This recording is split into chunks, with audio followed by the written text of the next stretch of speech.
Genesis chapter 31.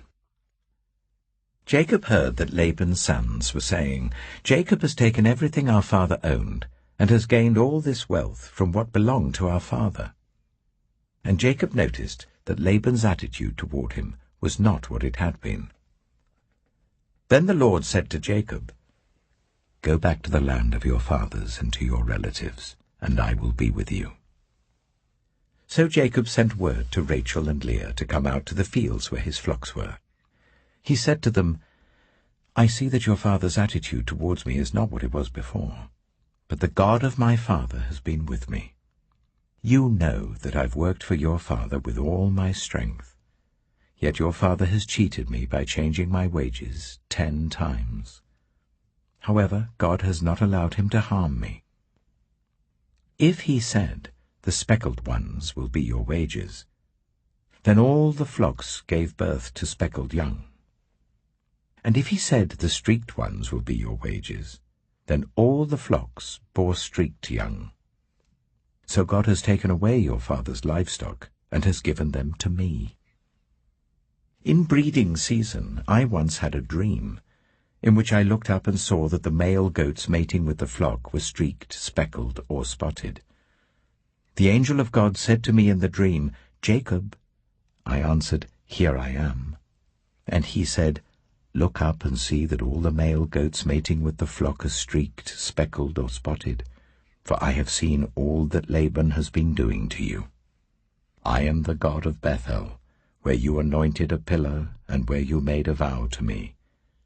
Now leave this land at once and go back to your native land.'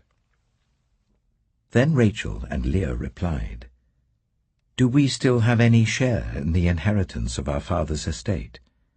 Does he not regard us as foreigners?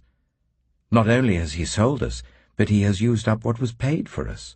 Surely all the wealth that God took away from our father belongs to us and our children. So do whatever God has told you.' Then Jacob put his children and his wives on camels, and he drove all his livestock ahead of him along with all the goods he had accumulated in Paddan Aram, to go to his father Isaac in the land of Canaan. When Laban had gone to shear his sheep, Rachel stole her father's household gods. Moreover, Jacob deceived Laban the Aramean by not telling him he was running away. So he fled with all he had, crossed the Euphrates River, and headed for the hill country of Gilead. On the 3rd day, Laban was told that Jacob had fled. Taking his relatives with him, he pursued Jacob for 7 days and caught up with him in the hill country of Gilead. Then God came to Laban the Aramean in a dream at night, and said to him, "Be careful not to say anything to Jacob, either good or bad." Jacob had pitched his tent in the hill country of Gilead when Laban overtook him, and Laban and his relatives camped there too. Then Laban said to Jacob, "What have you done? You've deceived me, and you've carried off my daughters like captives in war. Why did you run off secretly and deceive me? Why didn't you tell me, so I could send you away with joy and singing to the music of tambourines and harps? You didn't even let me kiss my grandchildren and my daughters goodbye. You've done a foolish thing. I have the power to harm you. But last night the God of your father said to me, 'Be careful not to say anything to Jacob, either good or bad.' Now you have gone off because you long to return to your father's household. But why did you steal my gods?" Jacob answered Laban, "I was afraid, because I thought you would take your daughters away from me by force. But if you find anyone who has your gods, that person shall not live. In the presence of our relatives, see for yourself whether there is anything of yours here with me, and if so, take it." Now Jacob did not know that Rachel had stolen the gods. So Laban went into Jacob's tent, and into Leah's tent, and into the tent of the 2 female servants, but he found nothing. After he came out of Leah's tent, he entered Rachel's tent. Now Rachel had taken the household gods and put them inside her camel's saddle and was sitting on them. Laban searched through everything in the tent, but found nothing. Rachel said to her father, "Don't be angry, my lord, that I cannot stand up in your presence. I'm having my period." So he searched, but could not find the household gods.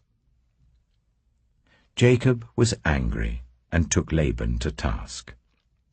"What is my crime?" he asked Laban.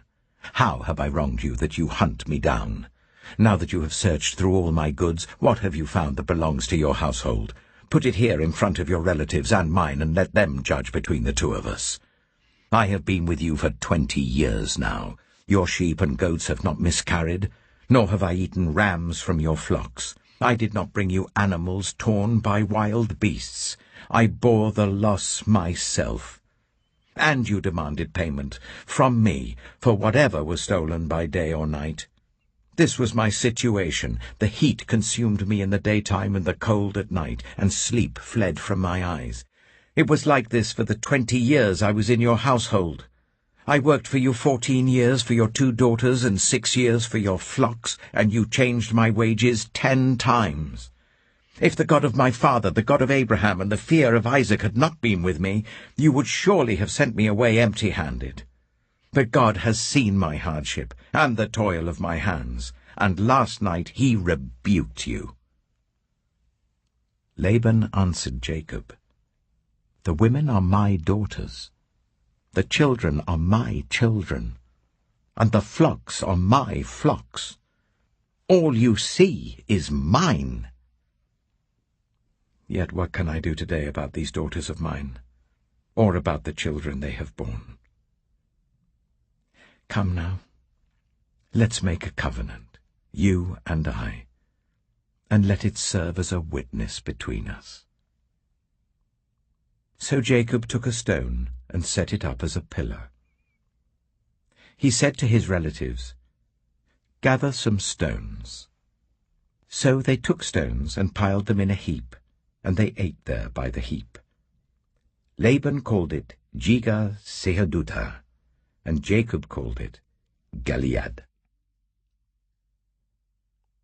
Laban said, "This heap is a witness between you and me today." That is why it was called Gilead.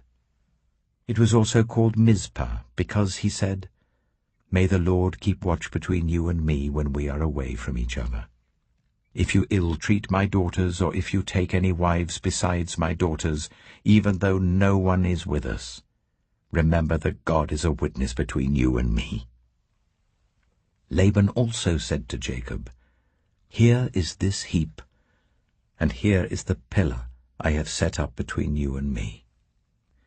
This heap is a witness, and this pillar is a witness, that I will not go past this heap to your side to harm you, and that you will not go past this heap and pillar to my side to harm me. May the God of Abraham and the God of Nahor, the God of their father, judge between us." So Jacob took an oath in the name of the fear of his father Isaac. He offered a sacrifice there in the hill country and invited his relatives to a meal. After they had eaten, they spent the night there. Early the next morning, Laban kissed his grandchildren and his daughters and blessed them. Then he left and returned home.